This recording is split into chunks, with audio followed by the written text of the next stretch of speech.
ସଭାପତି ଧନ୍ୟବାଦ ଯେ ଆପଣମାନେ ମୋତେ ଡାକିଲେ ଏଠି ସମାଧାନ କଲେ ଏବଂ ମହାପ୍ରଭୁ ଜଗନ୍ନାଥଙ୍କ ଆଶୀର୍ବାଦରୁ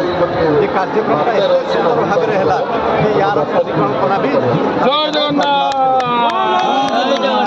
ଆଉ ଗୋଟେ ଜିନିଷ ମୁଁ କହିବା ଚାହୁଁଛି ଯେ ଆମ ଯଶସ୍ୱୀ ପ୍ରଧାନମନ୍ତ୍ରୀ ଶ୍ରୀ ନରେନ୍ଦ୍ର ମୋଦି ତିନିଦିନିଆ ଗସ୍ତରେ ଅଛନ୍ତି, ଏବେ ଭୁବନେଶ୍ୱରରେ ଅଛନ୍ତି। ତାଙ୍କର ହିନ୍ଦୁ ଧର୍ମ ପ୍ରତି ଯେଉଁ ଆସ୍ଥା, ତାଙ୍କର ହିନ୍ଦୁ ଧର୍ମ ପ୍ରତି ଯେଉଁ ତାଙ୍କର ଗୋଟେ ଇଏ ରହିଛି, ସେଇଥିପାଇଁ ବି ଆଜି ଆମେ ଦେଖିବାକୁ ପାଉଛୁ ଯେ ସମସ୍ତ ବୃନ୍ଦଗଣ ସମସ୍ତେ ହିନ୍ଦୁ ଧର୍ମ ପ୍ରତି ଆକର୍ଷିତ ହେଉଛନ୍ତି, ଜଗନ୍ନାଥ ଭକ୍ତ ପ୍ରତି ଆକର୍ଷିତ ହେଉଛନ୍ତି ଏବଂ ମହାପ୍ରଭୁ ଜଗନ୍ନାଥଙ୍କର ଏଇ ଯେଉଁ ନିଆରା ସଭା ଆଜି କରାହେଇଛି, ଏଭଳି ମୁଁ ଭାବୁଛି ଓଡ଼ିଶାରେ ଅନ୍ୟତମ।